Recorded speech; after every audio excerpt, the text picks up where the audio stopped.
and when it comes back into focus, there we go. Hello! Today we are going to look at Carol Ann Duffy's Beachcomber. So the first thing to do, as per usual, is to read through the poem and then we will talk it through.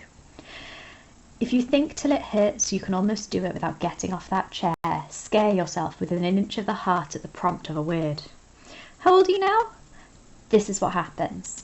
The child, and not in sepia, lives. You can see her. Comes up the beach alone, bucket and spade. In her bucket, a starfish, seaweed, a dozen alarming crabs caught with string and a mussel. Don't move. Trow. Go for the sound of the sea. Don't try to describe it. Get it into your head. And then the platinum blaze of the sun as the earth seemed to turn away. Now she is kneeling. This is about something harder. The red spade scooping a hole in the sand, seawater seeping in. The girl suddenly holding a conch, listening. Shh. You remember that cardigan, yes? You remember that cardigan. But this is as close as you get. Nearly there. Open your eyes. Those older, those shaking hands cannot touch the child, or the spade, or the sand, or the seashell on the shore. And what? What would you have to say, of all people, to her, given the chance? Exactly. So if you look at this poem, first of all, you've got this kind of irregularity going on between it. So you've got these kind of 5 irregular sections of the poem. Now, in those 5 irregular sections, there's no set line length and no set rhythm.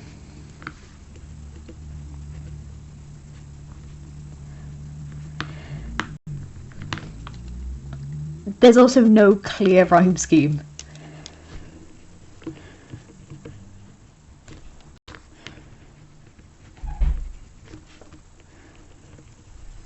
It's sort of muddled and confused in the same way that the beachcomber's identity, the beachcomber's memory is muddled and confused.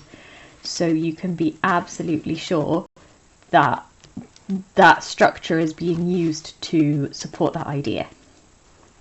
Now, it starts off with this direct address, the you. We don't know who this is. We don't know who the you is. But this poem is in this second person speaking to somebody.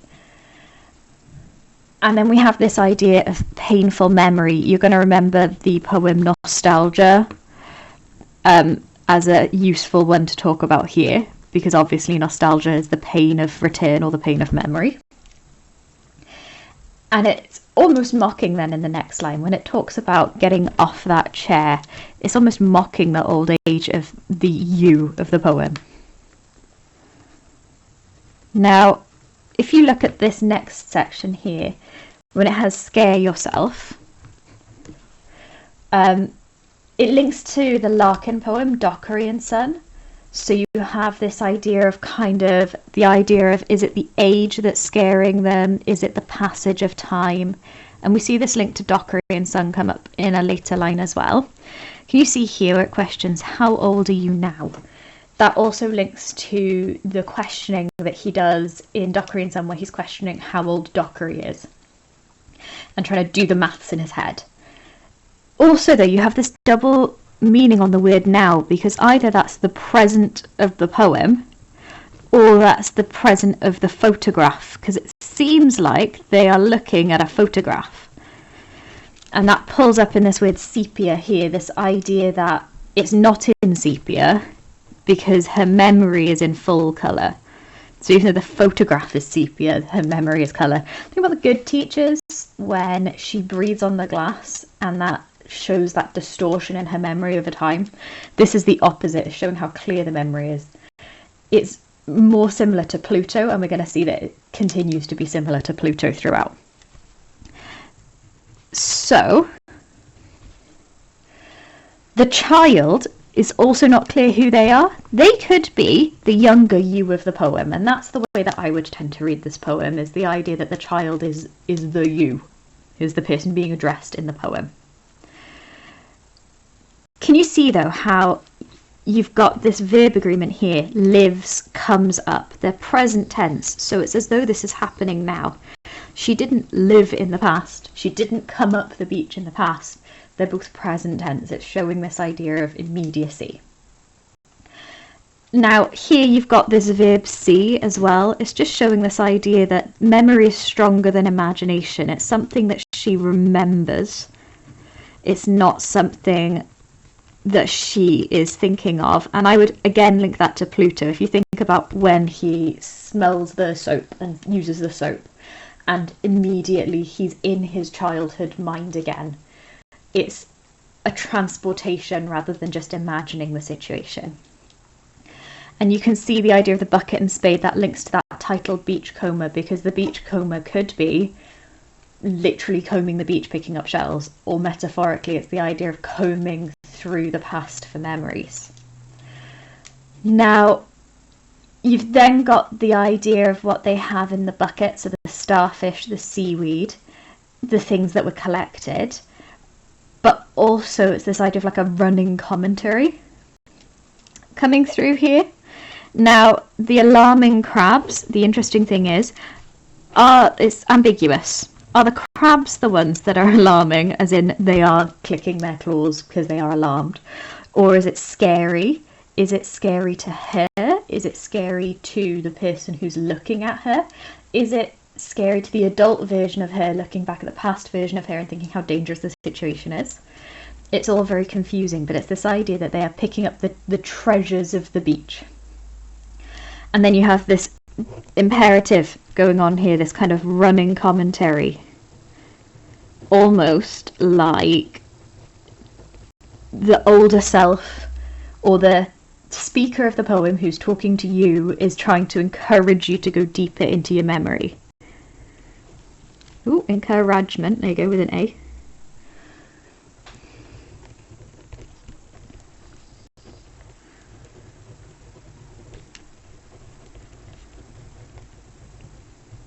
Now, this word tro at the bottom is one of those words that Duffy likes to use that has so many meanings. So, tro can mean believe or think, which obviously links to this idea of the poem because they're thinking back through their memories. It can also mean true, so it's like the idea of the truth of this memory.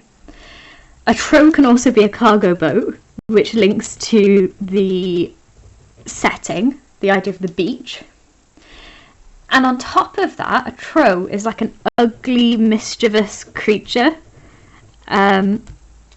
So it's this idea of maybe that's the speaker of the poem is somebody trying to pull you back through your memory to trick you.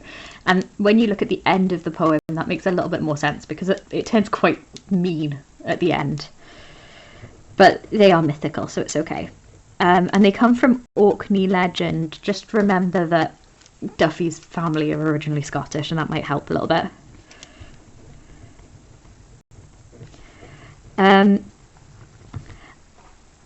When they talk about go for the sound of the sea, don't try to describe it. You've seen all the way through this already.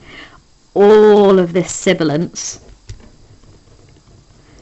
which obviously reflects the sound of the sea. If you think about the sound of waves breaking on the shore, it is sibilant in and of itself. When they say don't try to describe it, obviously that's particularly interesting in terms of a poem because it's exactly what she's doing. But it's this idea that a description of it and the memory of it are separate. So we've got this idea of the truth of a memory as being something distinct from the description of a memory.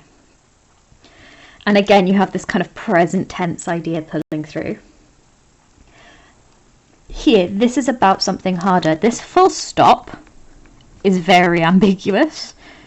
If you get rid of the full stop, that sentence becomes, this is about something harder. So it's the idea that the memory isn't about picking up shells on the beach, but the expression of the memory is about maybe the loss of childhood or acceptance of the passage of time or acceptance of the ravages of age. But with the full stop, it makes it more like it's about the child's words. Maybe they're saying harder when they're digging with the red spade in the ground. So you have this idea, is it something that is psychologically different, psychologically difficult maybe? Or is it the idea that it's just the child speaking? Like maybe the child's words as they're asking to dig harder, dig deeper in the hole.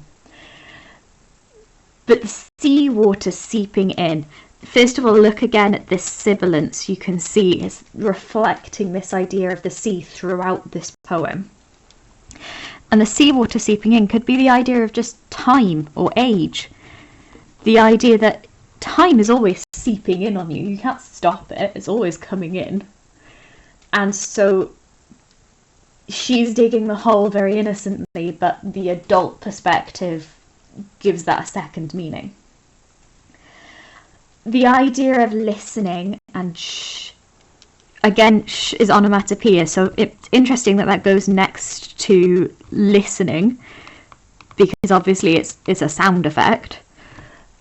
Now, it's also perhaps this idea of like self-discovery.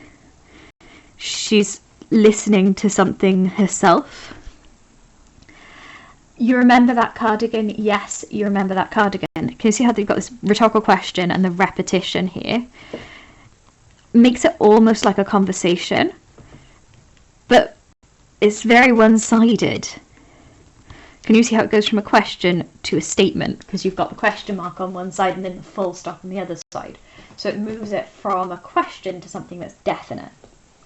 Now, again, it's this idea that maybe that cardigan is part of the memory of the situation. It's the type of thing that you might say if you were going through photographs with a family member. As very frequent with Duffy, this last stanza is where she pulls it together. So, this is as close as you get. I mean, that's just showing you that you can't go back to a memory. Now, this is, we talked before about Pluto. Absolutely, you could link this to Pluto. And thinking about the idea of darkness that's used in Pluto to suggest that you can't go back. Shockingly enough, the poem Never Go Back obviously works quite well for it. The poem Nostalgia obviously works quite well for it. If you were looking for something a little bit different, but still talking about the idea of childhood, I would talk about Before You Were Mine. With this poem, I think they go quite well together, especially if the question had a link in it to something like family relationships or child and parent relationships. This one gives you a little bit of an opening to talk about that in a different way, which might help you in terms of the Larkin. Can you see how they're still pushing on? So they've still got this kind of imperative, encouraging version of the speaker that we pulled up here, and we can see it again here. Then we've got those older, those shaking hands cannot touch. Now, those older, those shaking, that repetition itself is almost a shaking. If you think about, if you shake your hand, you're repeating the movement. So it's this idea that the shaking person's hand is shown in this repetition, is shown in this double comma in the sentence. And again, you've got this idea of you can't touch, you can't go back, you can't reach it. Think about Pluto. And then we have all of these little statements. The child, or the. So, I mean, it's an aphora. But look how it's being used. It's being used with the sibilance again. So you've partly got this idea of the sound of the sea. But partly it gives this idea of magnitude, and aphora often does. A huge list of things that all start the same way makes you think that there's a huge list of things available. And perhaps the clarity of the situation, that there are these perfect, very short, very clear statements there. So you've got this idea of magnitude and clarity. Now, this last part is where it changes. Can you see how you've got this repetition still, this idea maybe of the shaking, or maybe someone being quite pushy and repeating their question over and over again? And what would you have to say of all people to her given the chance? Exactly. That exactly at the end, that one word sentence in response to this rhetorical question, just suggests the idea, it implies the answer is nothing. You'd have nothing to say to your past self. The idea of that is perhaps that age doesn't bring wisdom, or perhaps the idea that you can't change your experiences. So just like in never go back, you can't go back, you can't change it. In that, you could maybe say it works quite well with Cafe Royale. Because if you think about it, it's the idea of wanting to speak to Wilde in that poem and not being able to. You want to say something to somebody and you can't. I also think that but this and Stafford Afternoons link quite well, but only if the question gives you some kind of tilt towards childhood trauma, because you can talk about the idea of this being quite traumatic. I would talk about the alarming craps, and I would link that to the living purple route from Stafford Afternoons. Anyway, that was Beachcomber. I hope you guys have a lovely day, and don't forget to send me a picture of your annotations. Thank you.